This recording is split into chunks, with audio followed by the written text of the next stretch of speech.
Marseillais, Marseillaise, bienvenue sur 100% OM, j'espère que vous allez bien. On se retrouve aujourd'hui pour une vidéo Actu OM du lundi 13 octobre 2025. Supporters et supportrices de notre club, vous êtes toujours les bienvenus. Toujours qu'on se montrer du respect et de la bienveillance, que ce soit envers moi-même ou la communauté, dans l'espace commentaire ou ailleurs. Avant de commencer cette vidéo, les amis, n'hésitez pas à vous abonner, liker, partager, commenter et sonner la cloche de notification afin de savoir quand est-ce que je sors des vidéos et quand est-ce que je suis en live. Une chose que j'ai à vous dire avant de continuer la vidéo, n'hésitez pas à rester jusqu'à la fin, puisque maintenant on va faire un petit jeu pour que je puisse savoir qui reste vraiment jusqu'à la fin de la vidéo. Je vous donnerai un mot ou un nom de joueur que vous devrez remettre en commentaire seulement si vous êtes resté jusqu'à la fin de la vidéo, les amis. Nous, on va aller tout de suite sur la première actu. Je vous avais dit que je vous tiendrai au courant concernant l'info qu'on avait eue par rapport à Zidane qui serait bientôt de retour au stade Vélodrome avec un show, et on a un peu plus d'informations dorénavant. Il y a un trailer qui est sorti, The Universe League, et de ce qu'on en comprend, ça a un rapport avec la Kings League. On le voit à la fin, hein, c'est marqué Powerhead by Kings League et Universe Football. Donc, eh ben, à mon avis, il va être président d'une équipe, je pense. Ça risque de se passer comme ça, je pense. Ça sera au Vélodrome le 7 décembre 2025. Par contre, pour l'instant, on n'a pas l'heure. On ne sait pas à quelle heure ça sera exactement. Donc, dès que j'ai d'autres infos, vous inquiétez pas, je vous en donnerai dans les actus web. Petite précision, avant de continuer cette vidéo aussi, j'ai oublié de vous en parler. Mais sachez que maintenant, je vais dissocier les vidéos Actu OM, les vidéos Mercato et les avant-matchs, les débriefs, etc. Tout simplement parce que quand je fais, à la base, je faisais une vidéo Actu Mercato OM en même temps, enfin c'était un ensemble. Mais actuellement, c'est pas le Mercato et donc je peux pas vous sortir ce genre de vidéo. Donc je décide de bifurquer un petit peu. Je vous fais des vidéos Actu OM et quand on rentrera dans la période Mercato, vous aurez une vidéo Actu OM, une vidéo Mercato OM. Comme ça sera séparé les deux.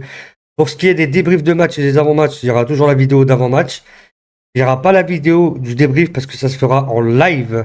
Il y aura un débrief à froid le lendemain du match et un débrief à chaud à la fin du match. Pendant le live match. Voilà. Je vais vous apporter cette petite précision pour que vous soyez au courant. Donc voilà, sonnez la cloche, soyez attentifs et merci pour la force que vous me donnez. Donc ensuite, pour ce qui est des déclats de l'OM, l'OM estime maîtriser la gestion physique de ses internationaux en cette trêve et Roberto De Zerbi échange régulièrement avec les différentes sélections nationales. Naïf Aguerd, victime d'un virus sans gravité, n'a pas joué avec le Maroc. Mike O'Reilly est laissé sur le banc. Pierre-Emile Hochberg et Pierre-Emerick Aubameyang suspendus ont été ménagés. Donc, possiblement que Hochberg et Aubameyang, Aubameyang déjà ils sont suspendus. Aubameyang est suspendu et Hochberg aussi. Donc du coup, ils joueront pas contre le Havre, du coup. Et à Aguerd, je pense que on peut envisager qu'il soit de retour contre le Havre. Pourquoi pas. Ensuite, une autre déclat, c'est pas une autre déclat, c'est l'OM qui fait le bon choix. Parce que vous souvenez-vous, on était sur Noah Lang et Noah Lang a décidé de signer à Naples. Et du coup, l'OM s'était rabattu sur Igor Pechao. On a payé cher quand même, hein, 32 millions d'euros, faut pas oublier les gars. Et quand on regarde le début de saison de chacun des joueurs, on se rend compte que Noah Lang, c'est 4 matchs joués, 0 but, 0 assist. Et Igor Pechao, 6 matchs, 3 buts et 1 assist.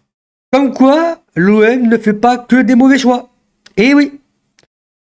Ensuite, je vous parle vite fait de Kounougbé Traoré qui fignole leur réathlétisation.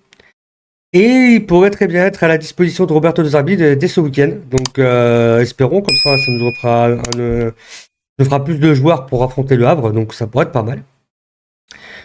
Ensuite, on a des déclats de Pechao. Mon rêve le plus fou, enfin il répond à des questions. plutôt. On lui demande son rêve le plus fou et lui il répond mon rêve le plus fou, point d'interrogation, je suis venu ici à l'OM avec l'idée d'être champion avec l'Olympique de Marseille. Voilà, il impose ses ambitions.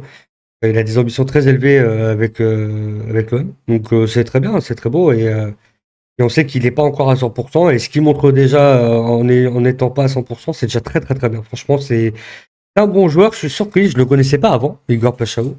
Je l'ai découvert au moment où il a signé à l'OM. Parce que forcément, quand il a signé à l'OM, je me suis renseigné un petit peu sur lui. Ce qui est normal, hein, je me renseigne sur toutes les recrues qui signent et les recrues potentielles.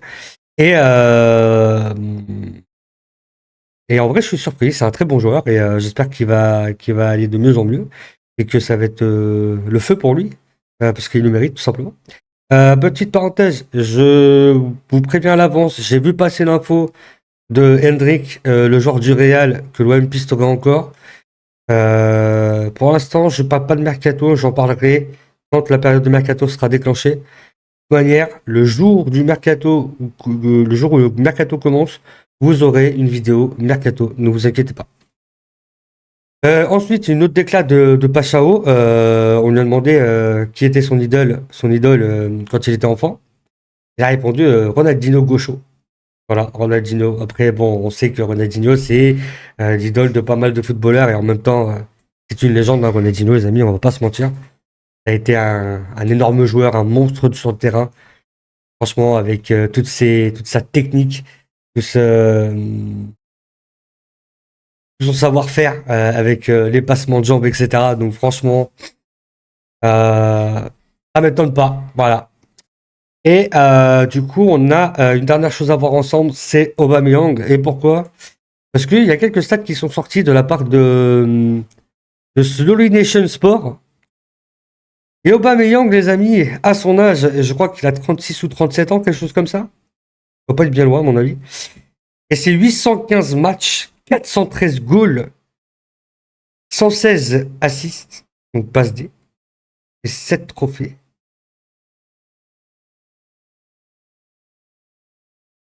Et ces trophées sont énumérés en dessous. Ah, il y en a même 8 d'ailleurs. Alors ça, c'est distinction. Donc, moi et l'anglais, ça fait 50 000. Footballeur africain de l'année. Joueur de la saison avec Arsenal. Golden Bot, alors je crois que c'est soulier d'or en première ligue. Top joueur de l'Europa League. Player of the saison, joueur de la saison en Europa League. Joueur de l'année en Bundesliga. Top buteur avec la Bundesliga et en Bundesliga, pardon. Et joueur de la saison avec Dortmund. Voilà. La grande carrière de d'Aubameyang, qu'on n'oublie pas son passage aussi au Barça. Franchement, pour moi, il mérite le respect parce qu'à son âge, sortir des saisons comme ça, venir à l'OM, mettre, je crois, 31 buts, si je dis pas de conneries, partir un an en Arabie Saoudite, parce qu'il a à faire là-bas, revenir parce qu'il a l'amour du club, parce que les supporters lui ont donné tellement d'amour qu'il a kiffé, que l'ambiance du stade Vélodrome est folle. Il y a la Ligue des Champions à jouer, il a envie d'aider le club. Possiblement qu'il a envie encore de se faire remarquer, pourquoi pas. Parce que bon, même à son âge, avec les saisons qu'il fait, il y a encore des gros clubs qui pourraient pouvoir s'en emparer. Donc en soi, il n'a pas forcément tort, en vrai, il n'a pas forcément tort. Mais en tout cas, très grand joueur, j'aime beaucoup. Et j'espère qu'il va rester le plus longtemps possible à l'OM parce qu'on en a besoin. Pour moi, c'est un des joueurs intransférables au mercato hivernal. Avec toutes les nouvelles recrues qui sont arrivées. On sait qu'au O'Reilly, il n'y a pas de prêt. Pavard, je pense que l'OM va lever l'option d'achat. Emerson, donc on l'a acheté, enfin on l'a eu pour 1 million, donc ça c'est bon, c'est fait. Aguerd, on l'a acheté, donc normalement c'est bon. Je dis pas de conneries. Vermeeren, je sais plus si on l'a acheté ou si c'est un prêt. Il me semble que c'est un prêt de mémoire, mais je suis pas sûr. Euh, Medina, on l'a acheté. Pachao, on l'a acheté. Donc, ouais. Maintenant, il faut garder cette base solide qu'on a avec les joueurs et continuer de la renforcer au fil des années. Et pas encore revendre tous nos joueurs pour refaire une nouvelle équipe. Ça sert à rien, ça fonctionne pas, on le sait très bien, on l'a essayé pendant des années avec un nombre incalculable de transferts effectués par Pablo Longoria et tout. Donc bon, au bout d'un moment, appuyons-nous sur ce qu'on a, pour notre base qui est déjà très solide, que ce soit en défense, en attaque, au milieu, et continuons de peaufiner tout ça. Et je pense que ce sera très bien pour l'OM. C'est sur ces paroles-là, les amis, que nous, on va se laisser. J'espère que cette vidéo vous aura plu, cette Actu OM. On se retrouve, si tout va bien, jeudi pour l'avant-match contre le Havre, les amis. Et puis, on se retrouvera samedi en live pour commenter le match et faire le débrief à chaud directement après le match, comme je vous l'avais annoncé. Et puis, voilà, c'était 100% OM. Prenez soin de vous, la famille. Allez, l'OM à la vie, à la mort, comme d'habitude. Ciao. Ah oui, les amis, et j'allais oublier le mot à la fin que je devais vous donner. Si vous êtes resté jusqu'à la fin de la vidéo, n'hésitez pas, mettez-le dans les commentaires. C'est le mot hashtag Aubameyang. Voilà, comme ça je saurai si vous êtes resté jusqu'à la fin de la vidéo. Allez, ciao.